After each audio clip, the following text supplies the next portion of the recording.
আর মিঠুন আঙ্কেলকে চিনি আমার ছোটবেলা থেকে, তুমি 10 বছর থেকে, ঠিক আছে। তো সেই মানুষটার সঙ্গে পলিটিক্যাল মতাদর্শ আলাদা হতেই পারে, এবং আমি সেই ফ্রি হ্যান্ড সেই লিবার্টি আমি পেয়েছি মমতা বন্দ্যোপাধ্যায়ের থেকে, সেটা আমি যেটা বললাম প্রথম থেকে, আমি আরামসে কাজ করি, তাতে কোনো অসুবিধা নেই। Welcome back to my channel. আর আজকে আমি রয়েছি সোহমদার অফিসে, আর আজকের অকেশনটা হচ্ছে যে শাস্ত্রীর শুভ মুহূর্ত হয়ে গেল। সোহমদার প্রোডাকশন হাউসের ব্যানারে একটা ব্লকবাস্টার ছবি আমরা এক্সপেক্ট করছি দুর্গাপূজায় রিলিজ করবে। তো প্রথমে সোহমদা, ফার্স্ট অফ অল বলবো যে কনগ্রাচুলেশনস, এরকম একটা বিগ বাজেটের ছবি তুমি প্ল্যান করছো এই বছর। তো আমি প্রথমেই যেটা পোস্টারটা দেখার পরে যেটা বুঝলাম যে তোমার প্রোডাকশন হাউস এবং মানে সুরিন্দর সঙ্গে জয়েন্ট ভেঞ্চার হিসেবে এটা তোমরা কাজ করছো এই ছবি। তো এই ধরনের জয়েন্ট ভেঞ্চার যেমন আমরা অ্যাক্টরসদের মধ্যে দেখি, তুমি দেবদা একসাথে কাজ করলে, এইগুলো তো আমরা খুব ফ্রিকোয়েন্টলি দেখি, কিন্তু এরকম প্রোডাকশন হাউসের মধ্যে জয়েন্ট ভেঞ্চারটা আমাদের ইন্ডাস্ট্রির জন্য কতটা জরুরি বলে তুমি? খুবই জরুরি, খুবই জরুরি। কারণ তুমি দেখো, মানে যবে থেকে যদি আমি আমার ক্ষেত্রে বলি বা জিদ্দা বলো বা দেবের ক্ষেত্রে বলি, আমরা দেখেছি না জয়ন্তী তখন সেই মুহূর্তে এসবিএফ এবং সুরিন্দর করতেন, ঠিক আছে। এবার দেখো ব্যাক টু ব্যাক সব ছবি ব্লকবাস্টার হতো, ঠিক আছে। আমি যবে থেকে আসি কমার্শিয়াল হিরো হিসেবে ওনাদের হাতেই জন্ম, একসঙ্গে ব্যাক টু ব্যাক ওনারা দিয়ে গেছেন ব্লকবাস্টার। তো সুতরাং এই যে মেলবন্ধনটা খুব ইম্পর্টেন্ট, এই যে আন্ডারস্ট্যান্ডিংটা দুজনে, এবং দুজনের দেখো মানে দুটো হাত হলে পরে অবভিয়াসলি স্ট্রঙ্গার। তো সেই ক্ষেত্রে মানে আমি তো চূড়ান্ত ভাবে এটা আমার কাছে একটা প্রাপ্তি মনে করছি যে সুরিন্দর ফিল্মস এর মতো একটা স্টলওয়ার্ড একটা প্রোডাকশন হাউস, এত বছরের অভিজ্ঞতা সম্পন্ন আমাদের এই বাংলা ইন্ডাস্ট্রিতে, তো সেই যখন আমার সঙ্গে তার সহায়তার হাত বাড়িয়ে দিয়েছে, এটা সত্যি খুব ভালো লাগছে। এবং মোটিভেটেড হয়ে গেছি, চার্জড আপ হয়ে গেছি কিনা ছবিটার মধ্যে তো কন্টেন্ট আছে, নাহলে মিঠুন চক্রবর্তী রাজি হতেন না, নাহলে দেবশ্রী রাজি হতেন না, নাহলে অন্যান্য যারা অভিনেতা অভিনেত্রী যারা রয়েছেন স্ট্রং যারা আমাদের এখানকার স্টলওয়ার্ড, তারা রাজি হতেন না, এবং সুরিন্দর ফিল্মস রাজি হতেন না। তো সুতরাং এই মানুষগুলোকে যখন সাথে পেয়েছি, অটোমেটিক্যালি না খুব চার্জড আপ হয়ে গেছি। এবং আমার মনে হয় যে এরকম জয়ন্তী যদি আমরা আসতে পারি না, আগামী দিনটা কিন্তু সত্যি খুব ভালো হবে। এবং দর্শক যারা বারবার উদ্মুখিয়ে থাকেন ভালো ছবি দেখার জন্য, বড় ক্যানভাসের ছবি দেখার জন্য, সেটা তখনই সম্ভব হবে। তো তুমি যেটা বললে আর কি, মিঠুন চক্রবর্তী দেবশ্রী রায় প্রায় 16 বছর বাদে জুটি বাঁধছে, এবং সেখানে তুমি একটা পার্ট, মানে এটা তো আমাদের জন্য নস্টালজিয়া একটা, যে মানে তাদেরকে যেভাবে আমরা দেখেছি, মানুষ অনেকদিন বাদে দেখবে। এই কাস্টিংটা কিভাবে মাথায়, মানে শাস্ত্রী, আমি এটা দেবরতীদির উপন্যাস আমি গল্পটা পড়েছি, মানে মিঠুনদার কথাটা কেন মাথায় এলো তোমাদের, যে বা দেবশ্রী রায়কে একসাথে পেয়ারিং এর কথাটা কিভাবে মাথায় এলো? মিঠুন আঙ্কেলের কথাটা এসছে এই কারণে, কারণ যখন প্রতিকৃতি আমাকে ওই ওয়ান লাইনটা শুনিয়েছিল, তারপর আমরা এটাকে যখন সিনাপসিস হিসেবে ডেভেলপ করি, আমার তখন চোখের সামনে একটা মিঠুন আঙ্কেলকে দেখতে পাচ্ছিলাম, ঠিক আছে, যে ওই যে অরাটা, ওই যে মানে আমি একদম 90s এর মিঠুন আঙ্কেলকে দেখতে পাচ্ছিলাম, ঠিক আছে। তো সেই মানুষটাকে যদি এইভাবে প্রেজেন্টেশন, যদি উনি রাজি হন, ঠিক আছে, তাহলে তো নাথিং লাইক দ্যাট। এবং গল্পটা আমার কাছে নিয়ে যাওয়া, ওনাকে বলা, এবং উনি একটাই কথা বললেন, বিট্টু মানে আমার জীবনে আমি এরকম গল্প শুনিনি, পুরো শরীর মে গুদগুদি হয়ে গেছে। আমি তখনই বুঝলাম কিনা আমার ছোট স্পার্কটা আছে, কোথাও তো একটা ম্যাজিক আছে, এবং সেটাকে প্রপারলি এক্সিকিউট করাটা আমাদের দায়িত্ব, ঠিক আছে। এবং সেইভাবে ওটাকে পুরো ম্যাচুয়ার করা, এগিয়ে যাওয়া, এন্ড ফাইনালি তারপর তার ওয়াইফের ক্যারেক্টার মিঠুন চক্রবর্তীর সঙ্গে অভিনয় করবেন, মানে চূড়ান্ত একজন ভালো অভিনেত্রী হতে হবে, ঠিক আছে, এবং ক্যারেক্টারটার সঙ্গে যেতে হবে। তো আমি তখন দেখতে পেলাম কিনা একটা তো দেবশ্রী আন্টি আছে, এবং এই যে এত বছর বাদে ওনাদের আমরা এতগুলো ছবি হিট দেখেছি, ঠিক আছে, সেই ছবির পরে এত বছর গ্যাপ, তারপর যদি ওই ম্যাজিকটাকে, ওই কেমিস্ট্রিটাকে আমরা ইউজ করতে পারি, সেটা হয়তো আমাদের ছবিটা একটা ইউএসপি হিসেবে অ্যাড করতে পারে। দেবশ্রী আন্টিকে অ্যাপ্রোচ করলাম, দেবশ্রী আন্টি শুনে দারুণ ভাবে পছন্দ করলেন, এবং তিনিও রাজি হলেন। তো এইভাবে না যাকে যাকে আমরা ক্যারেক্টার হিসেবে দেখতে পেয়েছি, তাদেরকে অ্যাপ্রোচ করেছি, এবং মানে এটা সত্যি তাই, এটা আমার সৌভাগ্য যে তারা প্রত্যেকেই রাজি হয়েছে, অনবোর্ড হয়েছে। তো এই যে মানে তুমি যে জিনিসটা বললে যে তুমি তো অ্যাজ এ মানে অ্যাক্টর মিঠুনদার সাথে প্রচুর কাজ করেছো, মানে মিঠুনদা আজও সব জেনারেশনের জন্য মিঠুনদা, তো তুমি তো পার্সোনালিও তার সাথে ভীষণভাবে কানেক্টেড। তো অ্যাজ এ প্রোডিউসার যখন তুমি অ্যাপ্রোচ করলে, তো এইটার এক্সপিরিয়েন্সটা কেমন ছিল, মানে কি রিঅ্যাকশন পেলে? একদম তাই, সত্যি তাই, প্রোডিউসার হিসেবে প্রথম বুঝতে পারছো, মানে তুমি আমার ছবিতে কাজ করো, মানে এটা তো জীবনের সত্যি বড় একটা প্রাপ্তি। আমি মানে মনে করি আমি ব্লেসড কি আমাদের প্রোডাকশনে মিঠুন আঙ্কেলকে আমি পাচ্ছি, মানে যে লোকটার মানে যিনিকে আমাকে এখানটা ধরে ফার্স্ট ছবিটা তুলেছিলেন, আমি এদিকটা দুদিন জল লাগাই, সিরিয়াসলি বলছি, ঠিক আছে। আমি সাউথ ইন্ডিয়ান খাবার খেতাম না, ঠিক আছে, ওই কারি পাতা বা বিভিন্ন খাদ্য ছোটবেলা পছন্দ হতো না, এখন চূড়ান্ত ভাবে খাই, তখন পছন্দ হতো। তখন ওই খাবারটাই, ধোসাটা, যখন মিঠুন আঙ্কেল আমাকে নিজের হাতে খাইয়ে দিচ্ছে, সেটা আমার কাছে অমৃত, রাইট, সেই মানুষটার কাছে আমি প্রোডাকশন হাউস হিসেবে যাচ্ছি এবং আমি রিকোয়েস্ট করছি যে আঙ্কেল তুমি যদি ছবিটা করো, এবং তিনি সেই রিকোয়েস্ট নিয়ে অ্যাকসেপ্ট করছেন, এটা তো বড় প্রাপ্তি। এটা তো আমার সত্যি মানে একটা গর্বের বিষয় যে না, মানুষটা আজকে আমার হাউসটা কোথায় চলে যাচ্ছে, যে সেই হাউসের এখন মানে যে ছবিটা করতে যাচ্ছি সবাই মিঠুন চক্রবর্তী সেই ছবিটা অভিনয় করছে। তো এটা তো একটা বড় প্রাপ্তি বটেই। মিঠুন চক্রবর্তী ইদানিংকালে বাংলা ছবি যেগুলো করেছে, দেবের সাথে যখন টাই আপ করেছে সেটা একটা ব্লকবাস্টার, ইন্ডিভিজুয়ালি বাবিদার সাথে করেছে রিসেন্টলি ব্লকবাস্টার। তো দেব মানে আমাদের এখানে সোহম এবং হচ্ছে মিঠুন চক্রবর্তী জুটি, এটা দুর্গাপূজায় আসছে, অনেকগুলো না চাইলেও অনেকগুলো ক্ল্যাশ ওয়েট করছে তোমাদের জন্য। তো সেইটার জন্য কতটা স্কেল আপ করছো এই শাস্ত্রী ছবিটাকে? ফুল অন ব্লকবাস্টার ক্যানভাসে এটা ভাবনা হচ্ছে, মানে যেভাবে তুমি আমি বা আমরা যারা ইয়াং জেনারেশন একদম মানে বা ইয়াং জেনারেশন কেন বলবো, এই কন্টেন্টটাই এতটা স্ট্রং, এটা সবার পছন্দ হবে, ঠিক আছে? কারণ এই কন্টেন্টটা না অ্যাস্ট্রোলজি তো আমরা বিশ্বাস করি, অনেকেই হয়তো দেখবে 90% আমরা বিশ্বাস করি, তোমার আঙুলে হয়তো আংটি পাওয়া যায়, ঠিক আছে, আমার আঙুলে আংটি আছে, কিন্তু ক্যারেক্টার ওয়াইজ যখন এই ছেলেটি অ্যাস্ট্রোলজি বিশ্বাস করে না, ওই কনফ্লিক্ট একটা মানুষের টানাপোড়েন জীবনে, তার স্ট্রাগল, লড়াই, এবং পুরোটাই অ্যাস্ট্রোলজি মানে গ্রহ নক্ষত্র এই একটা অন্য মাত্রা, যেটা এরকম ধরনের গল্প মানুষ দেখেননি, ঠিক আছে? এবং সেইটাকে নিয়ে এগিয়ে নিয়ে যাওয়া, তো সেটা তো কন্টেন্ট নিয়ে আমরা যথেষ্ট ভাবে কনফিডেন্ট। সেখানে মিঠুন আঙ্কেল রয়েছেন, রানেদার মতন, সুরেন্দ্র ফিল্মসের মতন একটা হাউস আমার সঙ্গে রয়েছেন, এবং এত বাঘা বাঘা সমস্ত অভিনেতা অভিনেত্রী, মিউজিক ডিরেক্টর ইন্দ্রদীপ দাশগুপ্ত, কালাম এডিটর, গোপী ভগত হচ্ছে ডিওপি, তো সবাই মিলে আমি তো বেস্ট গুলোকেই চেষ্টা করেছি যদি তাদের সহায়তা পাই, এবং সেটা পেয়েছি। এবং সেটা নিয়ে যখন এগোচ্ছি, আমি জানি দেখো পুজোর সময় কম্পিটিশন থাকবে, আরো বেশ কয়েকটা 5-6টা ছবি রিলিজ করবে, তো তারা তো তাদের এসেন্সে নিয়ে আসছেন, তারা তো তাদের গল্পের মতো, এবং ওই গল্পটা তো আমার গল্পের মতো হবে না, আইদার ভালো হবে বা খারাপ হবে, কিন্তু যে যার মতন তাদের গল্প নিয়ে প্রত্যেকেই সেই এক্সপেকটেশন থাকে বা সেই কনফিডেন্স থাকে কি আমার গল্পটাই সেরা। তো সুতরাং আমিও আমার গল্প নিয়ে মনে করছি কি আমার প্রোডাক্টটাই সেরা হবে।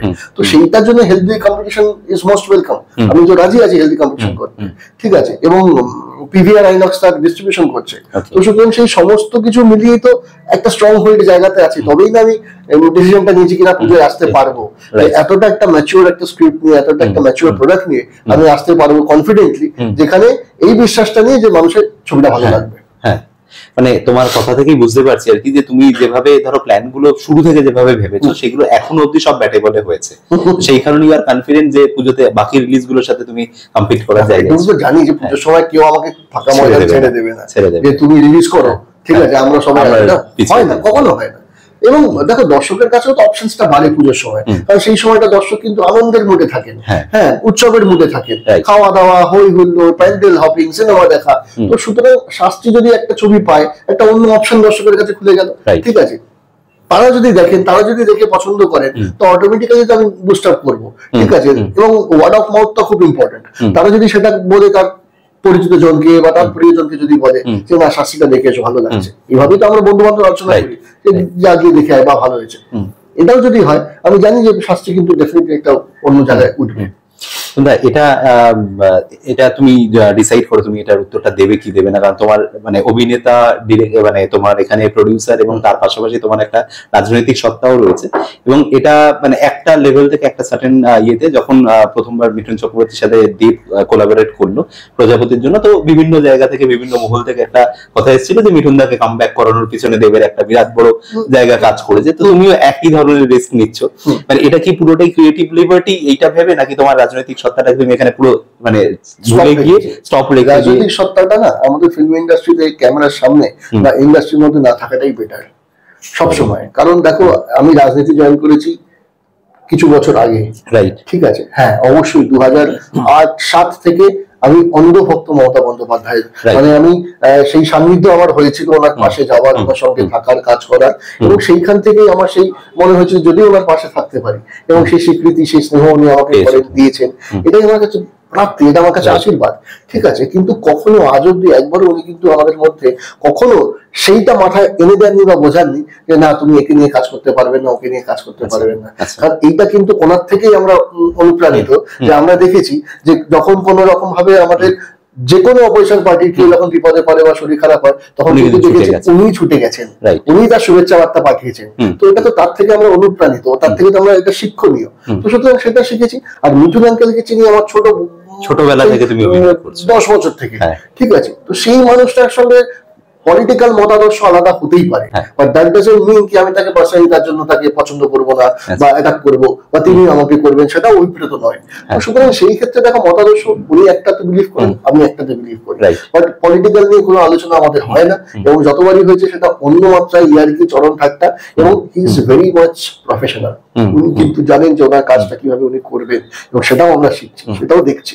তো সুতরাং কাজ নিয়ে কাজ হয়েছে, সরি, এবং একবারও পলিটিক্যাল কিন্তু সেখানে কোন রকম ভাবে যে একটা গ্যাপ তৈরি করবে, সেটা ডিসটেন্স ক্রিয়েট করবে, একদমই করবে না। এবং আমি সেই ফ্রি হ্যান্ড সেই লিবার্টি আমি পেয়েছি মমতা বন্দ্যোপাধ্যায়ের থেকে, সেটা আমি যেটা বললাম প্রথম থেকে, আমি আরামসে কাজ করি, তাতে কোনো অসুবিধা নেই। তো এটা দর্শকদের কাছে মানে আমার একটা মানে খুব ইন্টারেস্টিং এই জিনিসটা তুমি মানে পয়েন্টটা রেজ করলে, দর্শকদের মধ্যেই ভাগাভাগিটা হয়ে যায় আর কি, যে দর্শকরা কিন্তু এখানে মানে তোমরা যে প্রফেশনালি কাজটা করছো আজকে আমার এই ভিডিওর মাধ্যমে তুমি যে মেসেজটা দিলে, যে এই ভেদাভেদটা কিন্তু একেবারেই কিন্তু টলিউড ইন্ডাস্ট্রি বা সেটে গিয়ে থাকে না, সেটাকে কিন্তু মানে গ্লোরিফাই করে দেয়। এবং ডোন্ট টেক মি আদারওয়াইজ, এই সোশ্যাল মিডিয়াটা বেশি এখন হাইপে তো আছে, তো দরকার টেকনোলজি সবসময় যতটা ইভলভ হবে, যতটা এনহ্যান্স হবে, তত বেটার, কিন্তু তত নেগেটিভ সাইডও আছে, সবকিছুই আছে। তো বেশ কিছু মানুষ আছে তারা হচ্ছে বসে সারাক্ষণ প্রত্যেকটা মুহূর্তে কাউকে না কাউকে কমেন্ট করতে হবে, কাউকে তিরস্কার করতে হবে, অপমানিত করতে হবে। আরে ভাই, তোমাকে কে দেখছে, কে চিনছে? তুমি তো আইদার আমাকে কিস্তি করছো না এক্সওয়াইজেড কে কিস্তি করছো, করে তুমি ক্যামেরার সামনে হাইলাইটেড হচ্ছ। Prove yourself, right? ঠিক আছে। আর সবটা তোমরা যেটা ভাবছো, তোমরা যাকে ডিসিশন নিচ্ছ কি ছবি হিট হবে, ছবি ফ্লপ হবে, তাহলে ভাই বলো না কালকে আমার কি হবে, ঠিক আছে, আমি কবে মারা যাবো, কবে কি, তো বলতে পারবে না, ঠিক আছে। তো সুতরাং আমার এইটুকুই অনুরোধ তোমার চ্যানেলের মধ্যে দিয়ে কি নিজের ক্যারিয়ারে কনসেন্ট্রেট করো, অন্যকে টেনে তিরস্কার করে বা অপমান করে নিজের সম্মান বাড়ে না, ঠিক আছে। তো সেটা একটা বিষয়। আর দ্বিতীয়ত আমাদের মধ্যে এরকম নেই, আমরা চূড়ান্ত ইয়ার্কি করি, আড্ডা মারি, গল্প করি, আমার কাজটাও কাজ দিয়ে করি। পলিটিক্যাল মতাদর্শ যখন পলিটিক্যাল মঞ্চে থাকবো বা পলিটিক্যাল মাঠে থাকবো, সেটা আলাদা, এবং সেখানেও যে ব্যক্তিগত আক্রমণ, সেটা আমি পছন্দ করি না, ঠিক আছে। কারণ তুমি আমার পলিটিক্যাল যদি কিছু পছন্দ না করো, তুমি আমার লুপোলস গুলো তুলে ধরবে, আমি তোমার লুপোলস তুলে ধরবো। আর তুমি ব্যক্তিগত জীবনে কি করছো বা আমি ব্যক্তিগত জীবনে কি করছো, এটা টেনে নিয়ে এসে ওটাকে তিরস্কার করা, অপমান করা, এটা কোনো পলিটিক্যাল কালচার বা রুচির মধ্যে পড়ে না। তো যে মতাদর্শই তুমি বিলিভ করো না কেন, শাস্ত্রীটাকে এজ এ সিনেমা হিসেবে মিঠুন চক্রবর্তী সোহম, যেটা একটা অলরেডি মানে প্রুভেন ফ্যাক্ট যে মিঠুন চক্রবর্তী যখনই মানে কামব্যাক করার পর থেকে ব্যাক টু ব্যাক উনি হিট দিচ্ছেন। তো এই জুটিটা সোহম এবং মিঠুন চক্রবর্তী, এইটা সাকসেস পায় কিনা বা এটা কতটা ভালো কাজ করছে, এটাই আমার মনে হয় হওয়া উচিত অ্যাসেসমেন্ট। একদম তাই, ওনার থেকে সেটা শিখবো, ওনার ইনপুটস নেবো। স্ক্রিপ্ট তো তৈরি হয়ে গেছে ফাইনাল, ধরো 20টা ড্রাফটের পর, তারপর যদি ইম্প্রোভাইজেশনটা আমরাও করি, এবং ওই মানুষের তো ইম্প্রোভাইজেশন করবেন, ইটস কোয়াইট অবভিয়াস, ঠিক আছে। উনি যখন ফ্লোরে গিয়ে বলবেন কি না এটা না ওটা ওটা, তো সেগুলো লিখবো। সেখানে তো রাজনীতির হস্তক্ষেপই নেই, সেখানে তো পুরোপুরি দুটো ক্রিয়েটিভ মানুষের কথা হবে, পুরোটাই তো মানে একটা ক্রিয়েটিভ মহল সেখানে, সেটাই হবে। রাইট।